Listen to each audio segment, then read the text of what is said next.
this book right here is going to make you take a look at yourself. It's going to give you both sides of the story from a good police officer as well as an African American mother of two sons. So you get to see both sides, and you get to see both sides honestly and raw. You get to see why I became a police officer. So you get to see my heart, and then you can go ahead and judge the book at that point, because I put all my heart and soul in this book. But I believe this book is going to start to mend a lot of gaps. It's going to start bridging the gap between law enforcement and African American community. But I also think it's going to start bridging the gap between the African American community and the African American community. I think we're going to start coming together because of this book.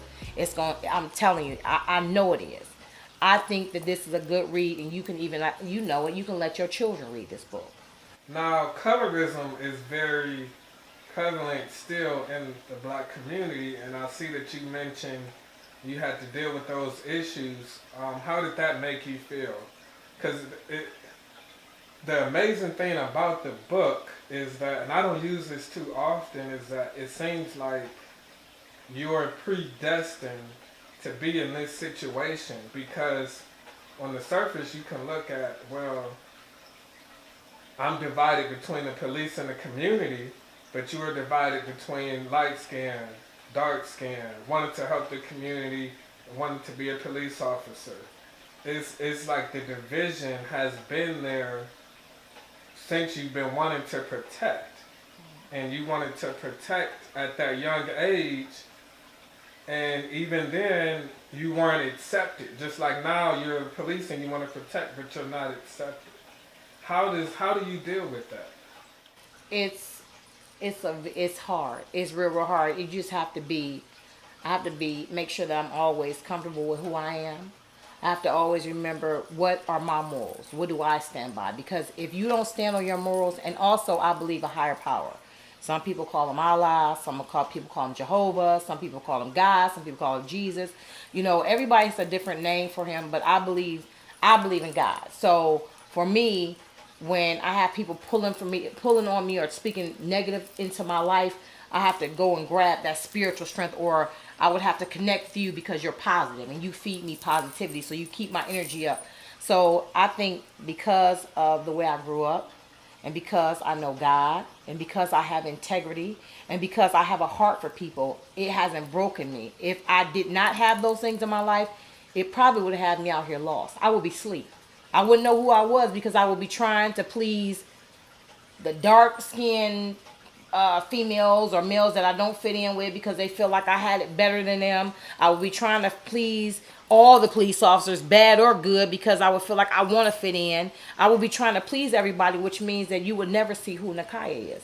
And I think a lot of us are going through that. We don't know who we are because we allow people to dictate to us who we are. Be who you are. You should be all right in your skin. When I go to bed at night, I need to be able to look in the mirror and say, I'm all right with who I am. And I think that those are things that are brought in our community to separate light and dark skin, because they want to keep us divided.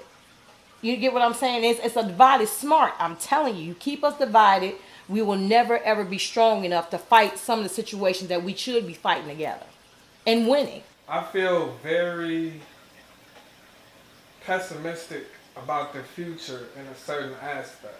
Mm-hmm. And that has always been about the grandmothers, and how that the old school grandma is basically going to get phased out. Mm-hmm. And, you know, people are having children at younger ages, and that, you know, the great grandmothers are getting younger and younger, and that old wisdom of, you know, big mama and grandma is going to be gone.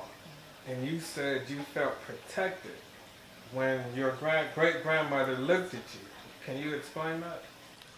She had a wisdom that was amazing, and she had a heart. So I think she had that protective core inside of her. And my grandmother was so strong. She was a little bitty woman in stature, but strong. And to hear the stories that they had went through, and how she used to actually babysit for the Rockefellers, you know, the people that were the Rockefeller building downtown. She babysitted, but she was a babysitter for the sons. I mean, it was that far back, but to hear the things that she went through, and to see how strong she was, and to listen to her speak, I'm like, oh my God, she had that big mama. I love you, that nurturing, that you are right. So she made me feel safer, and she let me be myself, and she told me, you always stand for what you believe in. If you don't stand for something, you will fall for anything. She kept instilling that in me, and she always would say, I see greatness in you. So even when I feel down or I feel some kind of way, I can hear her saying, I see greatness in you. Even now, and she's gone, I can hear that.